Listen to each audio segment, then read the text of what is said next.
नमस्कार मित्रांनो, स्वागत आहे तुमचं माझ्या या चॅनल आकाशिक स्टोरीजमध्ये। आज आपण जाणून घेणार आहोत अश्विन कृष्ण पक्षातील इंदिरा एकादशीच्या व्रताची कथा आणि तिचं महत्त्व। ही एकादशी केवळ पापांचा नाशच करत नाही, तर आपल्या पितरांना अधोगतीतून मुक्त करून स्वर्गलोकाच्या मार्गावर नेत असल्याचं शास्त्रात सांगितलेलं गेलं आहे। तर मित्रांनो, चला या पावन व्रताची कथा आणि त्याची विधी सविस्तर जाणून घेऊया। धर्मराज युधिष्ठिर यांनी भगवान श्रीकृष्णांना विचारलं, हे भगवान, अश्विन कृष्ण एकादशीचं काय नाव आहे, याची विधी आणि फल काय आहे? या प्रश्नाचं उत्तर देत भगवान श्रीकृष्ण म्हणाले, या एकादशीचं नाव इंदिरा एकादशी आहे। ही एकादशी पापांचा नाश करणारी आणि पितरांना अधोगतीतून मुक्त करणारी आहे। हे राजन, याची कथा लक्षपूर्वक ऐका। याचं श्रवण केल्याने वाजपेयी यज्ञाचं फळ मिळतं। प्राचीन काळी सतयुगात महिष्मती नावाच्या नगरीत इंद्रसेन नावाचा एक प्रतापी राजा धर्मपूर्वक आपल्या प्रजेचं पालन करत होता।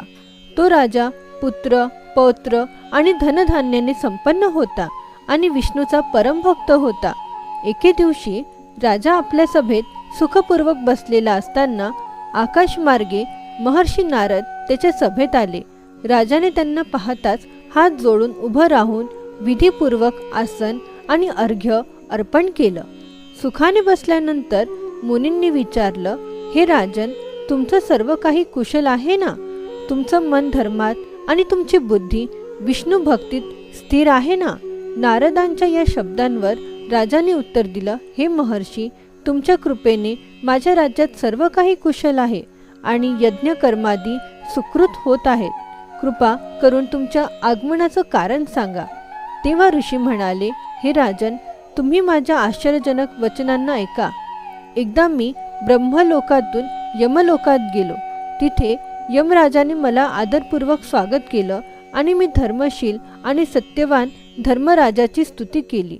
त्या यमराजाच्या सभेत तुमचे पिताजी एकादशीचं व्रत भंग झाल्यामुळे उपस्थित होते। त्यांनी तुमच्यासाठी एक संदेश दिला। त्यांनी सांगितलं की पूर्वजन्मात कोणत्या तरी विघ्नामुळे मी यमराजाच्या निकट राहतो आहे, म्हणून हे पुत्र, जर तुम्ही अश्विन कृष्ण एकादशीचं व्रत माझ्या निमित्ताने केलं तर मला स्वर्गप्राप्ती होऊ शकते। हे ऐकून राजा म्हणाला, हे महर्षी, कृपा करून या व्रताची विधी मला सांगा। नारदजी म्हणाले, अश्विन महिन्याच्या कृष्ण पक्षाच्या दशमीला प्रातःकाळी श्रद्धेने स्नान करून दुपारी नदी इत्यादींमध्ये स्नान करून पितरांचं श्राद्ध करा आणि एकदा भोजन करा। प्रातःकाळी एकादशीच्या दिवशी दातून करून स्नान करा आणि भक्तिपूर्वक व्रताचे नियम स्वीकारा। मी आज सर्व भोग त्यागून निराहार एकादशीचं व्रत करीन असं प्रतिज्ञा करा। हे अच्युत्य, हे पुंडरीकाक्ष, मी तुमच्या शरण आलो आहे, तुम्ही माझं रक्षण करा। अशा प्रकारे शालिग्रामाच्या मूर्तीसमोर विधीपूर्वक श्राद्ध करा आणि योग्य ब्राह्मणांना फळाहाराचं भोजन द्या आणि दक्षिणा द्या। पितरांच्या श्राद्धातून उरलेलं अन्न वास घेऊन गायला द्या आणि धूप, दीप, गंध, पुष्प, नैवेद्य इत्यादी सामग्रीने ऋषिकेश भगवानाचं पूजन करा। रात्रभर भगवानाच्या सानिध्यात जागरण करा। त्यानंतर द्वादशीच्या दिवशी प्रातःकाळी भगवानाचं पूजन करून ब्राह्मणांना भोजन द्या। भाऊ, बंधू, पत्नी आणि मुलांसह तुम्हीही मौन राहून भोजन करा।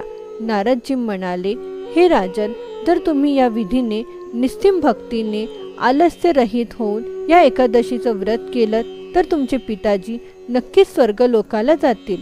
इतकं सांगून नारदजी अंतर्धान झाले। नारदजींच्या सांगण्याप्रमाणे राजाने आपल्या बांधवांसह आणि सेवकांसह व्रत केल्याने आकाशातून पुष्पवृष्टी झाली आणि राजाच्या पिताजी गरुडावर स्वार होऊन विष्णू लोकात गेले।